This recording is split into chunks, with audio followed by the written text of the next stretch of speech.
imana hari ukundi kuntu tugenje muri iri teraniro. Imana hari ukundi kuntu, haleluya haleluya, hari ukundi kuntu irigenje. Imana iduhagaritse ku musozi wo gufatiraho icyemezo. Imana iduhagaritse mu mwanya wo kumenya gufata icyemezo.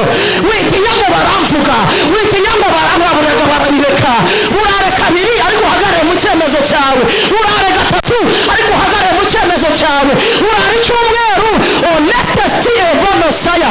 Vuga ngo amina. Yesu ndarebye aravuga ngo ntabwo ndi bwigireyo. Hari ahantu utagomba kwigira wowe, kuko wigira ntibyakunda, ahubwo Imana ikohereza umuntu ugira gute. Hari ahantu wowe utahita utunguka ngo ujyame agatwe, nta mwemenye kuhagira, nta mwene wanyu n'uhafite ntacyo amaze.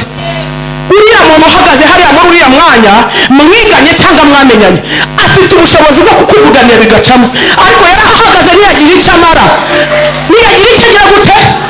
Zamura ukuboko turebe ku Mana tuvuge ngo ntacyo yamaze. Vuga ngo uriya muntu ntacyo yamaze.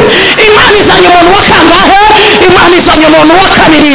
Niba ndamubona aje, niba ndamubona aje mu buzima bwawe, izanye umuntu wa kabiri muri wowe.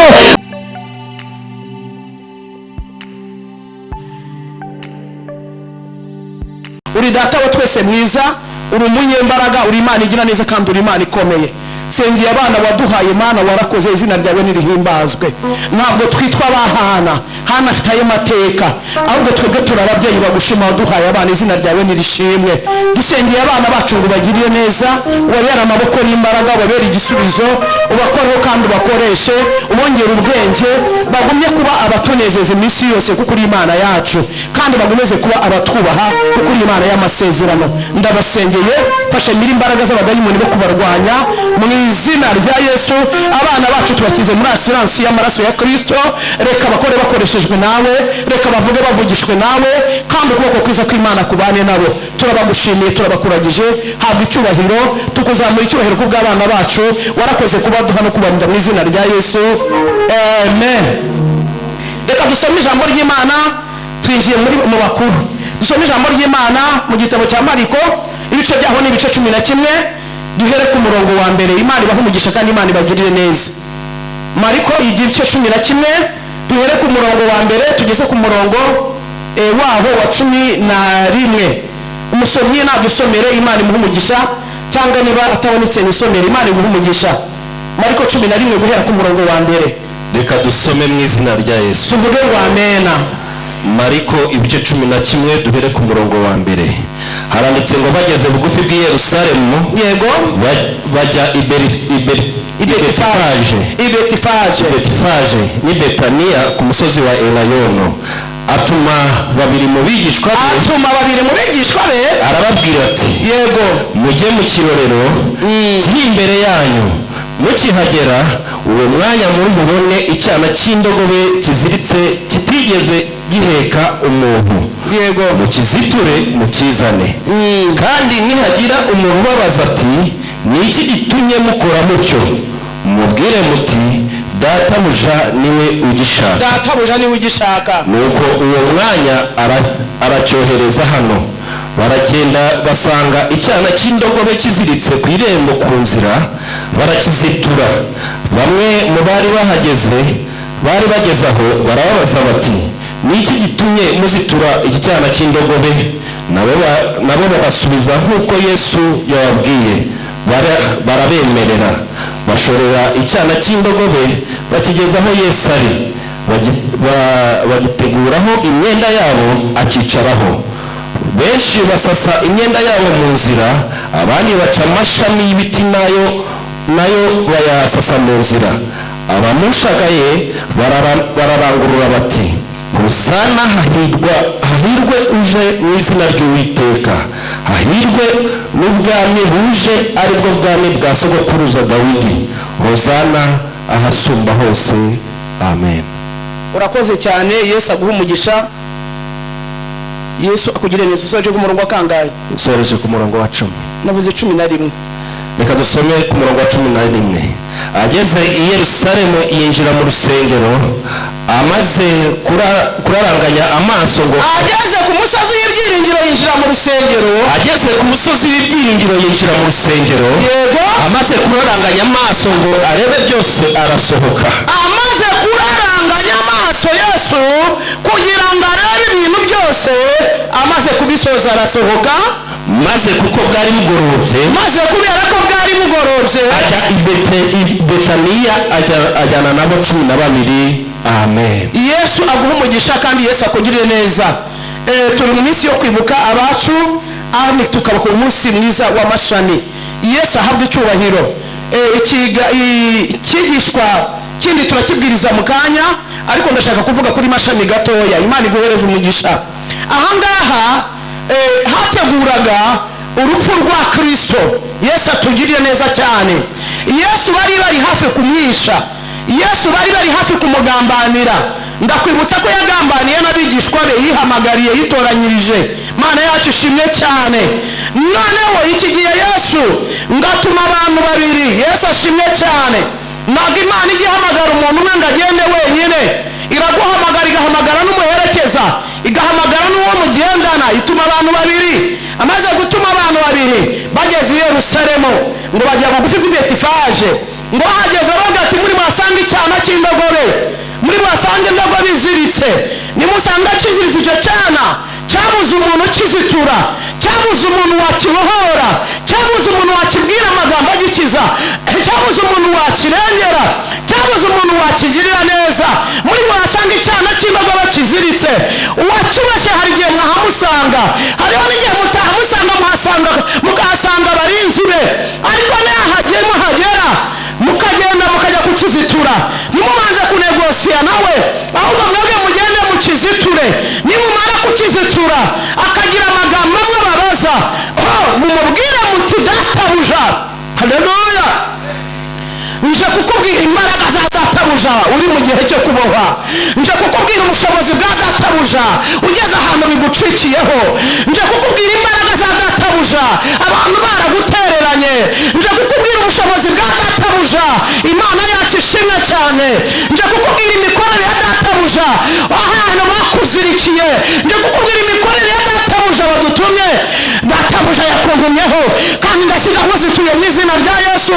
Ntabwo nitaye ku mbaraga z'uwakuziritse, ntabwo nitaye ku bushobozi afite, ntabwo nitaye ku buremere bwe. Yesu ahabwa icyubahiro. Mvugira ngo amina. Yesu ahabwa icyubahiro. Arabatuma ariko kandi atuma abantu babiri. Imana yacu ihabwa icyubahiro. Umuntu wa mbere yaraguhindutse, ariko Imana yahereje uwa kabiri. Umuntu wa mbere ntacyo yamaze mu buzima bwawe, ariko Imana yahereje undi muntu. Umva ijambo nkuzaniye uyu munsi. Umuntu wa mbere yarakureheze, umuntu wa mbere aguteye agahinda, gutera ibikomere, umuntu wa mbere nta cyamuturutsemo, ariko Imana yakuboneye iyindi nzira. Imana yakuboneye uwundi mwanya. Imana yakuboneye akandi gahe. Akazi ka mbere karakubabaje, akazi ka mbere bakakwamburiyeho, akazi ka mbere ntacyo kamaze, umuturanyi wa mbere mwaturanye ntacyo yamaze. Umva ijambo Imana ivuze, yakuboneye umuntu wa kangahe? Wa kabiri. Zamura haleluya. Imana ishimwe cyane. Imana yacu tustibo enevo enatango tosti enevo enasiyabo. Haleluya. Imana ntabwo ije mu ruhande rw'abakubabaje. Imana ntabwo ije mu ruhande rw'abagutsitaje. Imana ntabwo ije mu ruhande rw'abakurereze. Ahubwo Imana yakuboneye umuntu wa kabiri. Umuntu wa kabiri afite akazi kawe. Umuntu wa kabiri agufitiye igishoro. Umuntu wa kabiri agufitiye icyerekezo. Umuntu wa kabiri agufitiye aho kuba. Umuntu wa kabiri agufitiye ijambo rihumuriza. Ayayayayaya. Haleluya, haleluya. Imana igiye gukorana n'imbaraga z'umuntu wa kabiri. Reka tuyizamurire icyubahiro. Imana yo kwizerwa. Haleluya, haleluya. Uwa mbere reka tumureke, iriya ni periyode ye kukubabaza. Uwa mbere reka tumwihorere, iriya ni periyode yo kwibwira ngo arakugize. Uwa mbere reka two kumutindaho, uriya yarazi ko akurangije, yarazi ko ushize, yarazi ko utazongera kuba i Kigali, yarazi ko ugiye mu ntara, yarazi ko ibyawe birangiye. Yaguteranyije n'umugabo agira ngo birarangiye, yarakuvuze agira ngo birarangiye, ariko hagiye gukora imbaraga z'umuntu wa kabiri. Hagiye gukora imbaraga z'umuntu wa kabiri. Haleluya. Yesu ahimbazwe cyane. atuma bangahe? Umubosi wawe yakubabaje kukubwira undi wa kabiri. Yesu ahabwe icyubahiro. Umuntu wacungiragaho yaguhemukenje kukubwira umuntu wa kangahe? Wa kabiri. Atuma abantu babiri kugira ngo hatagira ubeshya ngo yageze yatagezeyo. Amaze gutuma abantu babiri arangije rero ati mugende muri ruze kubona. Baratuziritse we, baratuziritse, bakuzirika wenyine, bakuzirika utagira shinge na rugero ntacyo ucungiraho. Banyakorume barakuziritse, mama we yamaze gutambuka barakuzirika, papa yamaze kugenda barakuzirika, bigira ko ari bo bagusigaranye mu maboko. Njya kugukura mu maboko y'umuntu wari ugufite, njya kukwambura umuntu wakugendanaga, njya kukwambura umuntu agushyizeho ubutware. Umva, Imana yakuboneye umuntu wa kabiri, Imana yakuboneye umuntu wa kabiri, ariko nyemera tuyizamurire. Haleluya.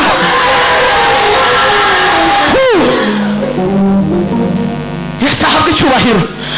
Hari igihe umuntu yibwira ngo turamufite ntaha, bene nyina baramwanze nitwasigaranye, bene nyina barapfuye nitwasigaranye, bene nyina bamushizeho nitwe basigaranye. Turajya mu rutoki turira uko dushaka, turajya mu nsina tuzimareho, turajya mu ishyamba tuzimareho, turajya mu bintu byose tubigurisha uko dushaka. Ndije kukubwira imbaraga z'umuntu wa kangahe? Haleluya. Hibira mugenzi, Imana ije guhindura ibintu byawe, Imana ije guhindura ibintu byawe. Yesu ahabwe icyubahiro. Imana ije guhindura ibintu byawe. Umuntu wa mbere yaguteye igikomere, umuntu wa mbere yakumazeho, azi ko agufite mu maboko. Hari igihe umuntu aba agufite, ninamutungira ikigaraba ajya he, ninamwishyura inzara abahate, nina wapi. Imana ibyo yabyanze, izanye imbaraga z'umuntu wa kabiri, ije guhindura icyerekezo, ije kugukura mu maboko y'abantu bakumaranye igihe, bakumaranye imyaka myinshi, ije kukwambura ibiganza byabo, ije kugutwara. Hari undi muntu izanye, ariko nta muntu ufashijwe wa, ije kugutwara wa. Haleluya. Ikuvanye mu maboko. Ayayayayaya. Onata stiyevonewa. Ayasi yatango. Ene stivonesi yabo. Ene watoni regre. Nina tabale. Ene vono stivonosaya. Ayayaya. Imbaraga z'umuntu wa kabiri zigiye gukora. Amavuta y'umuntu wa kabiri agiye kugukorera. Ubushobozi bw'umuntu wa kabiri, waguhaye akazi mwihorere, waguhaye abizana mwihorere, waguhaye amafaranga ubushize mwihorere. Tugiye gukorera mu mbaraga z'umuntu wa kabiri.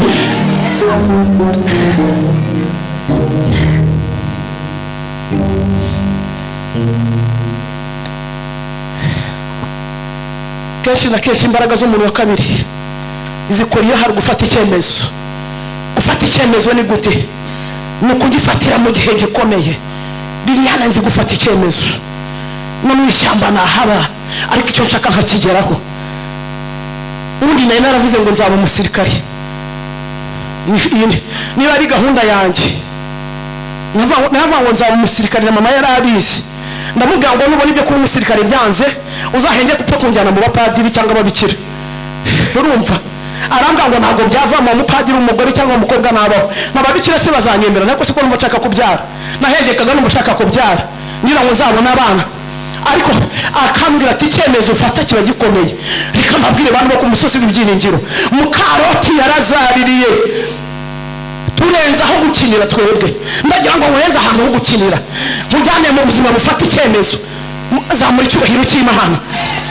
Haleluya. Nimvuga ibintu ukaba ubyumva, ujye uzamura akaganza mbone ko turi kumwe, kandi birabinezeza Imana. Ujye ugira geste ukora noneho igenda ikore ku mutima w'Imana. Haleluya. Umva, Imana irashaka guhindura, irashaka kuduhindura ukundi kuntu. Reka mbabwire ikintu nabonye, irashaka kumera nkaho inzoka burya ngo hari ukuntu yiyibura ikikuraho ikindi kintu cy'ikibiri, ikiyibura ikiva mu wundi mwambaro igasigara, igahita ihinduka inkumi kandi yari hejuru, igahita ihinduka isore kandi yari isaza, ngo yikuraho umwama. Imana hari ukundi kuntu tugenje muri iri teraniro, Imana hari ukundi kuntu. Haleluya. Haleluya. Hari ukundi kuntu ibigenje. Imana iduhagaritse ku musozi wo gufatiraho icyemezo, Imana iduhagaritse mu mwanya wo kumenya gufata icyemezo. Witinya ngo baramvuga, witinya ngo baraburaga barabireka. Urare kabiri ariko uhagarare mu cyemezo cyawe, urare gatatu ariko uhagarare mu cyemezo cyawe, urare icyumweru. Onetesti evonosaya. Vuga ngo amina. Emera urare iminsi 3 nuko nteye, emera urare iminsi 4 ariko uhagarare yego rahato, uhagarare mu cyemezo cyawe. Imana ihagarare nawe mu isi izina rya Yesu. Emera abantu baguhinduke bakureke, emera abari baguhetse bakururutse, emera unaruke ku mubiri, emera umva ukuntu Imana igenje iduhagaritse ku musozi wo gufatiraho icyemezo. Zamura haleluya, Yesu ahimbazwe. Ni umwanya mfite, umuntu wa kabiri, ni umwanya mfite wo kwakira abashyitsi. Ndavuga kuri mashami kubona biranagendanye. Yesu ngarebye aravuga ngo ntabwo ndi bwigireyo. Hari ahantu utagomba kwigira wowe, kuko wigira ntibyakunda, ahubwo Imana ikohereza umuntu ugira gute. Hari ahantu wowe utahita utunguka ngo ujyane agatwe, nta mwene ye kuhagira, nta mwene wanyu n'uhafite ntacyo amaze. Uriya muntu uhagaze hariya muri uriya mwanya mwiganye cyangwa mwamenyanye, afite ubushobozi bwo kukuvuganira bigacamo, ariko yari ahagaze ntiyagira icyo amara, ntiyagira icyo agira gute. Zamura ukuboko turebe ku Mana tuvuga ngo ntacyo yamaze. Vuga ngo uriya muntu ntacyo yamaze. Imana izanye umuntu wa kangahe? Imana izanye umuntu wa kabiri. Niba ndamubona aje mu buzima bwawe, izanye umuntu wa kabiri muri wowe kugira ngo ubuzima bwawe buhindurwe. Nzamurira haleluya. Atuma babiri arababwira ngo nimugende, muri bugere mu kirorero. Hari mu mujyi, ntabwo hari mu cyaro. Yesu ahabwa icyubahiro. Arababwira ngo mugende murahasanga icyana cy'indogobe kizirikanyijwe, cyari kiri kumwe n'iyayo. Ntabwo cyari kimwe, byari kumwe ari bibiri, ariko muziture kimwe kimaze igihe kirekire. Umiriza ku maso yawe, uzamura ibiganza, ubwira Imana igihe ikibazo cyawe kimaze. Bwira Imana igihe intambara zawe zimaze. Bwira Imana igihe ideni ryawe rimaze. Bwira Imana igihe ibyawe bimaze. Umva ngo cyari kimaze igihe kirekire kiziritse. Oneta stable vene watango ene yasti ene vono seseregre emina tabale enewa. Ndabona umuntu afite uburoso bunini cyane aje guhindura. Imana iravuze ngo ije guhindura, iraguhindura mu maso y'abakugambaniye, iraguhindura mu maso y'amaze igihe bakuvuga, iraguhindura mu maso y'abakugendaho, ije guhindura. Nubwo habaye intambara nyinshi kuri wowe, uw'Imana yateretse ahantu bakuvuganire ntacyo yakumariye, uw'Imana yashyize ahantu hakomeye ngo akurengere ntacyo yamaze, uw'Imana yashyize ahantu hakomeye ngo ahindure ibyawe ntacyo yamaze. Ayayaya, Imana izanye undi muntu wa kabiri. Imana ikuzanye undi muntu wa kabiri. Iramubwira ngo ituma abantu babiri. Iramubwira ngo hari abantu cyana cy'indogobe ngo kimaze imyaka kiziritswe, cyarahatinze cyahamaze igihe, bakimajije igihe ku kiziriko. Umva, njya kukubwira imbaraga zo kubohorwa. Hari imbaraga zakuboshye, ariko hari n'izindi mbaraga zo kukubohora. Hari imbaraga zakubabaje, ariko hari n'imbaraga zo kukumara umubabaro. Umva, abantu bari bagufite mu biganza barakurekuye, abantu bari bafite ibyawe barakurekuye. Mu izina rya Yesu ngo nimugende mubabwire, nihagira umuntu ubabaza ngo mubabwire ngo databuja. Imbaraga za databuja ziraguhesha akazi, imbaraga za databuja ziraguhesha icyerekezo, imbaraga za databuja ziraguhesha umwanya, imbaraga za databuja. Ngo nibababaza ngo ninde ubabwiye ngo mukiziture, mubabwire ngo databuja niwe ugishaka. Bagezeyo bahasanga abantu barakizitura, baza ngo murakijyana he ko cyaremeye kuzirikwa. Hari abantu bazi ko twaremeye kuba mu biganza byabo. Imana yahinduye ibiganza ije kugukora mu biganza by'umuntu ukumaranye igihe, kuko ntacyo yamaze, ntacyo yigeze akumarira, nta mwanzuro yigeze aguhereza, nta mwanzuro yigeze afatira ubuzima bwawe, ahubwo arikunda. Arangije arababwira ngo mubabwire ngo databuja niwe ugishaka. Databuja agiye gukora akantu mu buzima bwawe. Oniboriasti enevo. Umva, databuja agiye gusenya iby'abanzi bubatse ku buzima bwawe. Databuja hari imfatiro zo kurimbura. Databuja aje kunyeganyeza iby'abagome bashyize ku buzima bwawe. Databuja aje guhindura izina ryawe. Databuja aje kuguhindura izina muri karitsiye utuyemo. Ayayayayaya, databuja hari ikintu aje gukora mu mibereho yawe. Njya kukubwira imbaraga zo gukora kwa databuja. Databuja aje guhindura imibereho kabyara we. Arangije bakimara kuvuga ibyo ngo barabareka ngo bagende, ngo baragenda bakigeza imbere, ngo bakigejeje imbere aho Yesu ari, ngo abantu bahasanze bakiramburaho imyenda, bakiramburaho ibiturusu, imbaraga z'agahararo. bakiramba hiri turusu bakiramba umuntu aguharira hari cyagukurikiyeho hari inzu wamurindishije niyo mpamvu ahora gutelefona kerewe kugira ngo utamwamburira iyo nzu umva imbaraga z'agahararo Imana ije kurangiza imbaraga z'agahararo ije gusenya imbaraga z'agahararo wazigwamo bakwiciramo Imana ije gukubita imbaraga z'agahararo ntugahora uhinduranya agahararo kawe kareke arangije ngo basasa imyenda kuri cya cyana cy'indogobe bamaze kugisasaho ngo baramburaho n'ibiturusu n'ibintu byose ngo Yesu agira gute arurira ndimo ndamubona yurira aje mu bibazo byawe ndimo ndabona yurira aje mu buzima bwawe ndimo ndamubona yurira aje mu rugo iwawe ndimo ndamubona yurira aje mu Kigali ndimo ndamubona yurira aje Nyagakoki ndimo ndamubona yurira aje mu Kove ndimo ndamubona yurira aje Kamuhoza ndimo ndamubona yurira aje ku Ntaraga ndimo ndamubona yurira agiye mu Cyahafi ndimo ndamubona yurira agiye mu Gitega ndimo ndamubona yurira agiye Nyamirambo ndimo ndamubona yurira agiye hariya kuri sitade ndimo ndamubona yurira yiruka ajya Noruveje ndimo ndamubona yurira yambuka ajya ku Ruyenzi ndimo ndamubona yurira ajya Gikondo ndimo ndamubona yurira agiye ku Irerero aragiye agiye kugera ku bantu batatugereye aragiye agiye kuduhanagura amarira bataduhanaguye zamura haleluya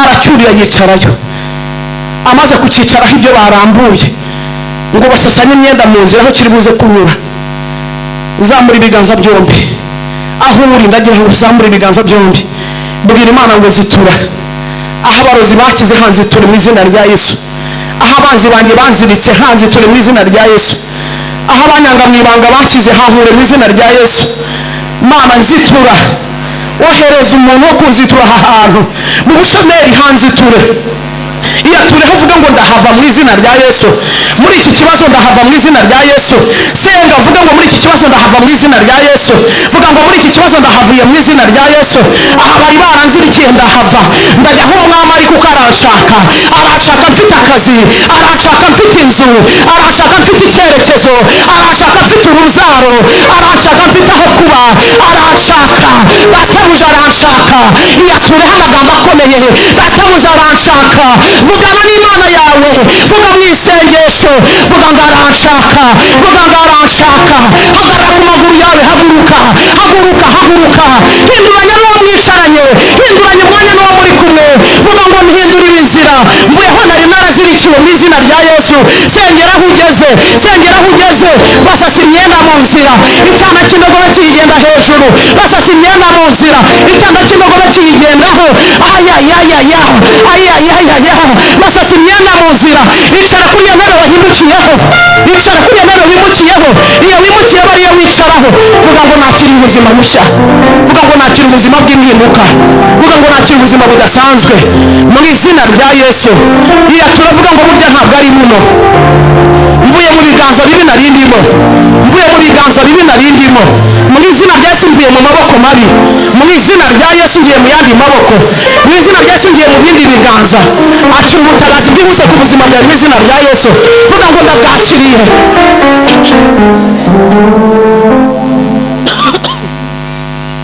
barangije ngo basasa imyenda mu nzira ngo Yesu akomeza urugendo bigendaho bariya abantu bashashe imyenda mu nzira nibo barimo abantu bishe Yesu bariya abantu bamusasiye imyenda niho harimo abantu bamugambaniye baranamwica muri bariya abantu bashashe imyenda umunsi mukuru w'amashami ujya wumva uva kuki uva kuri ariya mashami barambuyeho indogobe ihetse Yesu yatambutse niyo mpamvu uzumva bavuga ngo ni umunsi mukuru w'amashami Yesu ahabwe icyubahiro ngo Yesu akigendaho ngo arangije yinjira mu rusengero ngo araranganya amaso ku kintu cyose ngo amaze kukiranganyaho amaso arangije abona kugira gute abona gusohoka umiriza ku maso yawe senge kuraranganya amaso kwa Kristo kuri hano kuraranganya amaso kwa Yesu kukugereho kuraranganya amaso kwa Yesu kugeraho ababyeyi batakugereye kuraranganya amaso kwa Yesu kugukomeze mu mutima kuraranganya amaso kwa Yesu kukurere kukuvuganire Yesu aje ku musozi w'ibyiringiro kuraranganya amaso Yesu ageze kubo hirya no hino kubararanganyamo amaso abamwiringiye abamutegereje kubararanganyamo amaso arasohoka kuri wowe arangije ibintu arasohoka kuri arangije amadeni arasohoka kuri arangije uburwayi Mana data wa twese wo mwije Imana ikomeye uri umunyembaraga nyinshi kandi uri umutabazi uri ibyiringiro byacu bidatsi udatsindwa, uri Imana idahinduka nk'ibihe. Sengeye buri muntu wese kugira ngo Kristo yinjire wamuranganye nk'amaso akemure byose, kandi arangize intambara mu buzima bwe, ukomeze amavi asukuhuma, urengera ab'imitima ibabaye, kandi urwane urugamba rwacu. Dukeneye impinduka zigaragarira amaso ya buri wese, kandi imigenzereze yawe iganze itegeka iteka ryose muri twebwe. Urakoze kuri uyu mwami mu izina rya Yesu, amen. Imana ibahe umugisha kandi Imana ibagirire neza. Ndagira ngo dutangire Imana ituro. Ubwire Imana ngo ndagushima ko nzituye. Numara gutanga ituro ndakubwira, mugire vuba vuba, mugire vuba vuba, mujye mumenya aho ngeze, mujye mumenya aho ngeze. Wowe wabikoze kare, fata ituro ryo gushimira Imana. Ariko uribuka ahantu Imana yakunyujije kweri? Uribuka uburyo Imana yakurengeye? Uribuka ahantu watambutse? Uwo mwanya ntabwo ndawugeramo. Uribuka ibyakubayeho se? Ndetse simbyibuka. Fata ituro ryawe mu biganza, ubwire Imana ngo nongeye kugushima warakoze. Ubwire Imana ngo ngarutse imbere yawe kugushima warakoze. Duhere muri cya gihande cyo hirya, nimuze bene data. Imana ibahe umugisha. Imana yakira ituro ryawe kandi ikorere n'igitangaza mu izina rya Yesu. Imana yakubereye Imana, navuze ngo yatubambiye amahema. Imana yakubereye amaboko, Imana yakubereye igisubizo, Imana yakubereye umurwanyi n'umutabazi.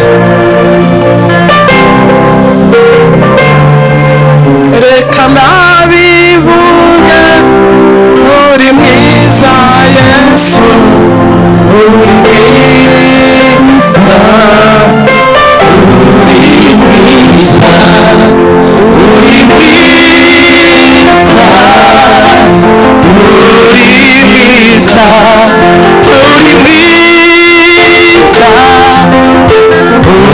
uri mwiza, reka ndabivuge, uri mwiza Yesu, uri mwiza, uri mwiza, uri mwiza, uri mwiza, uri mwiza, uri mwiza, reka ndabivuge, uri mwiza Yesu, uri mwiza, uri mwiza, uri mwiza,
zamura ibiganza byawe ngusengere. Imbaraga z'umuntu wa kabiri zikorere kuri wowe. Imbaraga z'umuntu wa mbere Imana yamukiza ahantu hakomeye ngo akwibuke, ntacyo yamaze.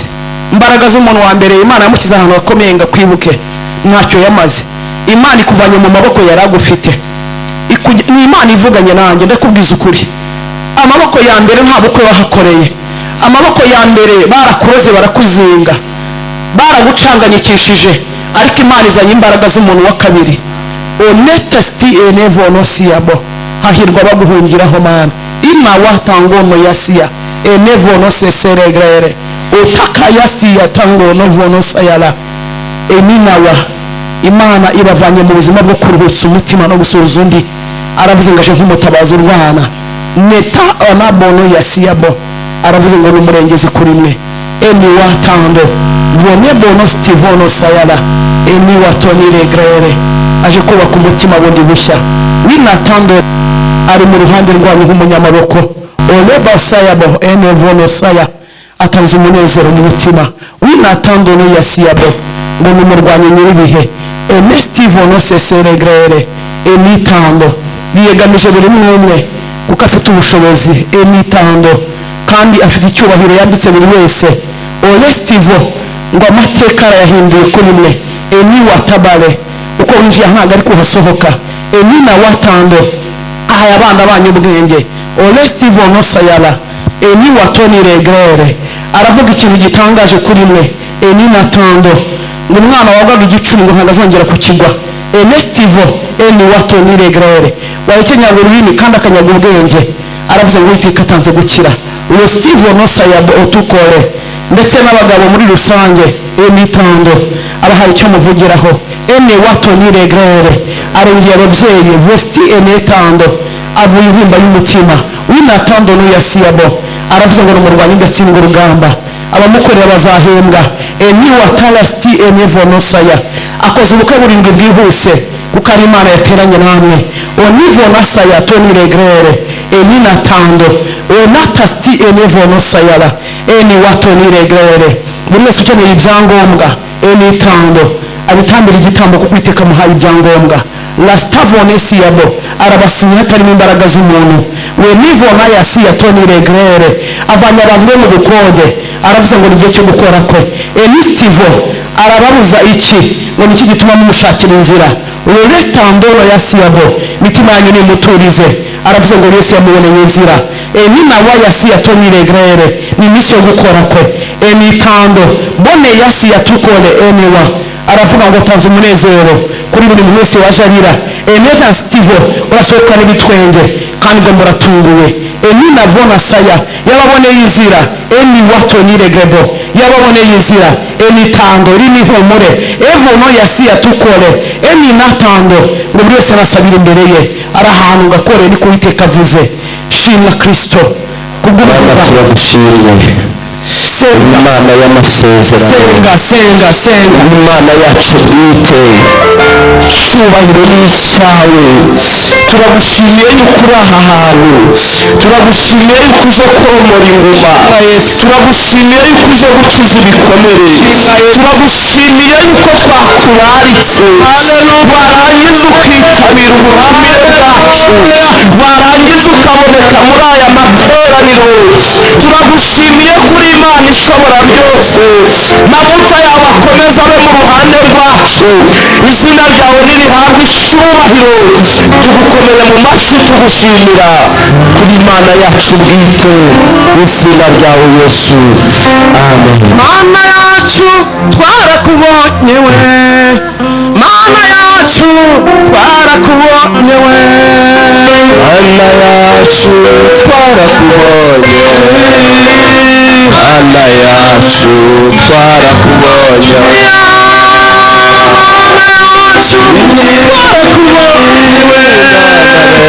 Mana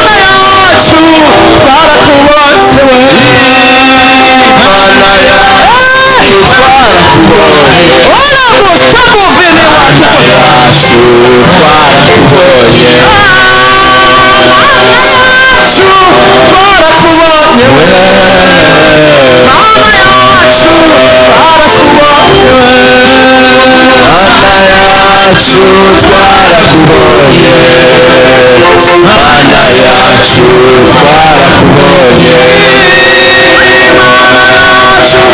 twarakubonye.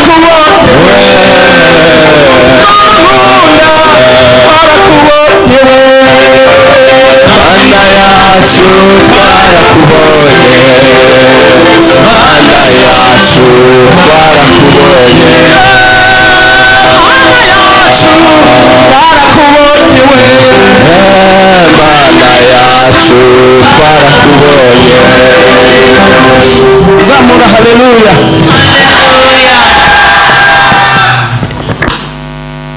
Umiriza ku maso yawe, gira ahantu wibutse Imana wayiboneye, gira ahantu wibuka wayiboneye ariko ntiwayibonye kweri. Yibutse wibwire ngo cya gihe narakubonye. Gira ahantu wibutse Imana uvuge ngo cya gihe narakubonye, nanjye nigize kuyibona, narayibonye mu buryo bukomeye, narayibonye ukabyara, narayibonye nda ahantu hanjye nyine, narayibonye. Ndavuga ngo ndakubonye witwa Nihemuka n'iryo zina ryawe. Ndavuga ngo ndakubonye cyagiye muri gereza se ntiwayibonye, cyagiye se ntiwayibonye mu ntambara ntabwo bizi se, bigeze hahandi ntabwo wigeze uyibona se. Yibwire bucece wenyine, wibwire ngo cyagihe narakubonye, tutavanzemo twebwe. Yibwire ngo narakubonye. Mana turagushimira imbabazi zawe, Mana turagushimira urukundo rwawe, neza yawe twarayibonye. Mana ababisha bigize kutugota turakubona, bikomeye twarakubonye. Cya gihe ndi mu maboko y'umubi narakubonye Mana, mu cyumba cy'umukara ahantu habi cyane narakubonye Kristo. Mana buri wese afite ukuntu yakubonye, wamubereye Imana. Twarakubonye Jehova, icyubahiro n'ikibi cyawe. Turavuze ngo nushimwe. Iri jwi ryacu ntirizabura imbere yawe, turavuze ngo nushimwe kuri iyi tariki. Iri jwi ryacu ryo kuvuga ngo Mana shimwa, bivuga inshuro zirindwi ubwira Imana, uvuga ngo Mana Uwiteka Imana ishobora byose, ushimwe ku bwa cyagihe. Ongera ubivuge, uvuga ngo Mana Uwiteka Imana ishobora byose, ushimwe ku bwa wa munsi. Ongera uvuga ngo Mana Uwiteka Imana yacu, ushimwe ku bwa cyagihe, ushimwe Mana ku bwa cyagihe. Ongera uvuga ngo Mana ushimwe ku bwa cyagihe. Ongera ubwire Data ushimwe ku bwa cyagihe. Ongera ubwire Uwiteka ngo ushimwe ku bwa cyagihe. Ongera ubwire Imana y'amasezerano ngo ushimwe ku bwa cyagihe. Ongera ubwire Jehova, ongera umubwire Yokabyayi, Mana warakoze, warakoze, wagize neza, wagize neza mu maboko ya ruguru hamvana, wamereye Imana muri cya cyuma urantabara, wamereye igisubizo warandwaniriye. Mana turavuze ngo warakoze, ushimwe. Ushimwe Mana y'amahanga, ushimwe Mana yacu, ushimwe Mana y'abanyarwanda, ushimwe Mana ikomeye, ushimwe Mana y'isi n'ijuru, ushimwe Mana idukunda, ushimwe Mana ikomeye, ushimwe, ushimwe, ushimwe. Wongera ugaruke, wongera ugaruke, wongera utubere Imana, wongera utugote, wongera uturwanirire, wongera utuzezeze, wongera utwemere amashimwe.